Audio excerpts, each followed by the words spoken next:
Hi, I'm Frankie Menez with the Builderall team. In this video, you will learn how to set up an AutoWebinar funnel inside Cheetah. So let's get started. Here we have the AutoWebinar funnel blueprint. Let's start with our traffic source. Your traffic source will enter your funnel through your webinar registration page. Here's a good place to highlight your subject matter of your webinar, who will be presenting during your webinar, and anything else you would like to highlight.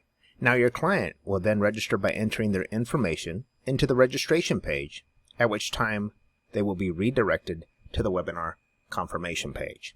You can have a video thanking them for registering. You can also provide additional details about what they can expect from your webinar. This page will also hold the timer that will count down to the webinar they signed up for. Once that counter expires, your site visitor will then be redirected to the live event. The biggest difference here is that your AutoWebinar broadcast page might be playing a pre-recorded presentation, but your site visitors are seeing this for the first time. It's important that on your broadcast page, you have a call to action.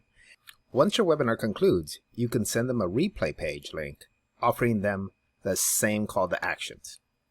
Now down here, from the time that they register all the way through the time they even see your webinar replay page, you're going to have email sequences sent out that you can also set up in either MailingBoss or in the Webinar Builder inside Builderall.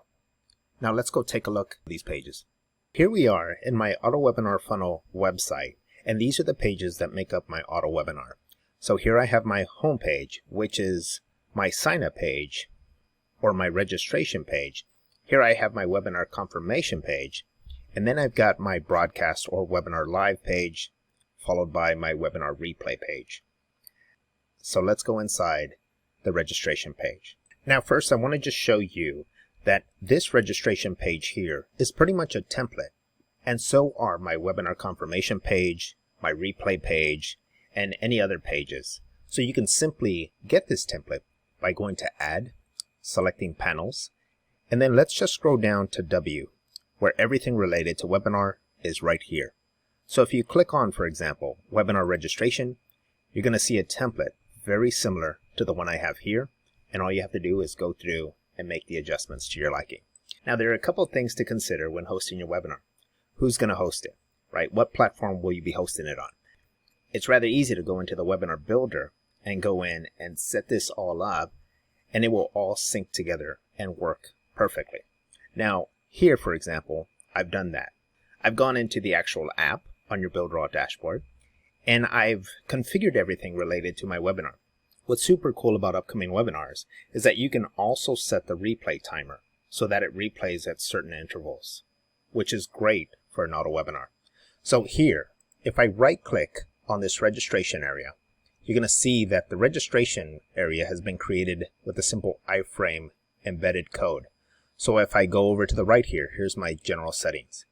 I went and I grabbed this actual embedded code or embedded URL and placed it right in here so that it shows up. So again, everything you have to do is inside the actual application. All right, so down here, if you're considering using a different application to host your webinar, now you're going to have to go in here and make sure that you set up your email marketing form correctly inside MailingBoss. So here, we just simply click on the set list. We pick a list that has already been pre-made inside MailingBoss. So for this example, we're going to select Webinar June event. Click Save. And then you have to just simply set your link. So when someone uses this link to register, you have to determine where you want to send them. So if their subscription is pending, where would you like to send them? So regardless, I am going to still send them to my webinar confirmation page. Subscription confirm, same thing. I'm going to go in here and I'm going to select webinar confirmation page. No action for the unsubscribe. I'll go ahead and just leave that alone for now. Now, one of the key things that you have to consider is if you're going to have an indoctrination page. You're going to want to add an indoctrination page to your sequence of emails. So email sequences is very important to make sure that you're following up maybe a week before the webinar, a couple days before the webinar, a day before the webinar, an hour before the webinar, even 5 to 10 minutes before your webinar.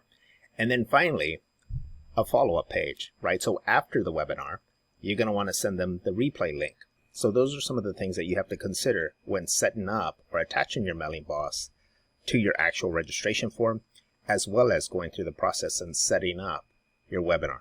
All right, let's go take a look at the webinar confirmation page. Okay, so here's my webinar confirmation page. Once they've registered, it's going to take them right here because that's how I have it set up. And here they can see a video from you, maybe thanking them for registering, and also sharing some really key features and benefits of what they can expect from the upcoming webinar. You want to make sure that they do not miss it. And here is a countdown to your webinar. So when registrants come in, right when this timer, once it reaches 0, it will redirect to the live event or to the broadcast page. Now here you can add different buttons. You could do different things really depending on what your goals are. Here we are on our webinar live page or our broadcast page. So here, this page is simply created by code that I grabbed from the webinar builder inside Builderall. So if I right click again, the iframe comes up. All I have to do is go to General Settings, take the embed code that was created when I created the webinar inside the Webinar Builder app, insert it here, and then you have it all right in here. Here's a call to action button, but what's so unique about the actual webinar builder, if you're using the Builderall tool, is that you can have call to actions pop up while your video is playing or your broadcast is happening. All right, so here we are in the webinar replay page. Now this is going to be the page that you create, that you share post-webinar, right? So after the live webinar happens, you're going to give your site registrants the opportunity to still catch the webinar replay. Even those that made the live, right? Maybe they want to go back and reference a couple things, or might be on the fence about maybe the call to action that you had and want to consider it. They can actually go back in here, go through the replay, and then maybe reach out to you with any questions. And this is how you set up an AutoWebinar funnel inside Cheetah. So in this video, we took a close look at the AutoWebinar funnel blueprint. We also went into Cheetah and created those pages and went through the flow on how to set up your AutoWebinar with call to actions. We also touched on AutoWebinar replay page and making sure you properly set up your email sequences when using Mailing Boss. I hope you found the video helpful. Until next time, I'm Frankie Menes with the Builderall team.